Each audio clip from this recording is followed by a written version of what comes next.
This is about purchasing a weapon, and this person doesn't like the types of hoops that one has to jump through, or would potentially have to jump through if things like background checks were expanded, or more permitting was required. And you can see here they say more hoops to jump through.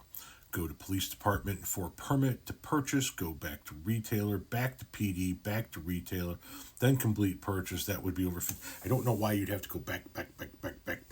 I don't understand that aspect of it, but I'll tell you my solution for that at the end.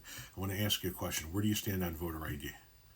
Because one of the problems with voter IDs is all the hoops that have to be jumped through in order to be able to procure that. And here's where the people are going to come out of the woodwork and go, it's not that difficult to get an ID. A vast majority of the people that can't get an ID are either poor or elderly.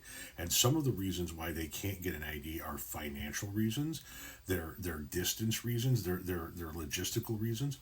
So in order to get your ID, you have to be able to produce documentation, original documentation to prove who you are.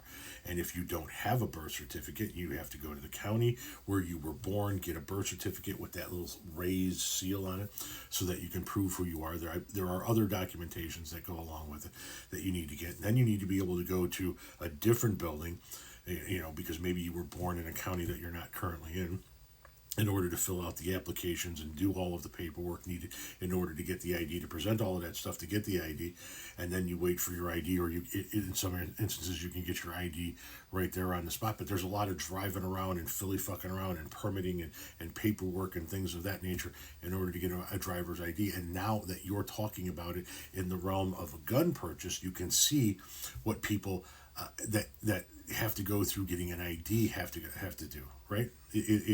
It's so many steps that it's unnecessary. So how about we streamline everything? And when I say everything, not just gun purchasing, not just voting, but driving a car, hunting, concealed carry, everything that you could possibly imagine that you need some form of identification for.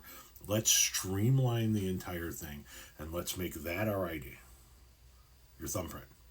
Now, and people are going to go, what if you don't have a thumb? You got 9 other fingers. What if you don't have the 9 other fingers? Then you got facial recognition, or you've got toes. What if you don't have toes or a face? If you have no toes, no fingers, and a face, then just step out of this conversation, because you got bigger fucking issues than worrying about how to buy a gun or register to vote. Let's make, for everybody else that has a fucking brainstem, let's make that your ID. It's unique to you, and we have the technological capability in the modern era to be able to create and, carry the devices that would be needed in order to scan you for almost anything you want to do. You want to drive a car, and you get pulled over by the police, and the police walk up to you and say, you got your license? They should have a little portable scanner. Should tell the police everything that they need to know about you right on the spot. You walk into a polling location to vote. Scan my thumb. It should pull up everything about me that you need to know about me on your little system right there, and you should be able to hand me a ballot.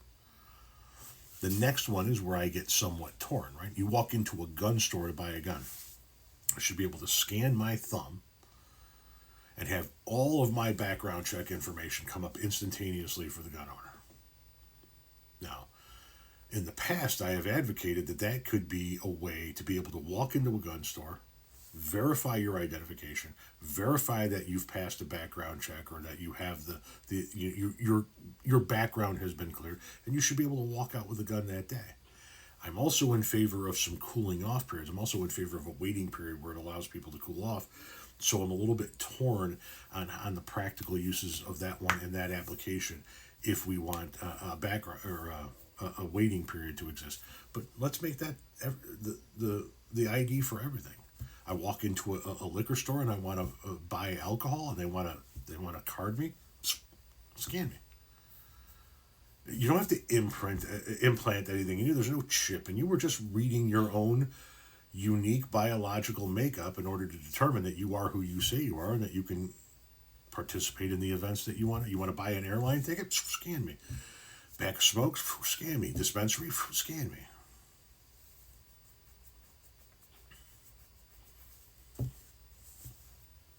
seems like it would be a logical next step for us.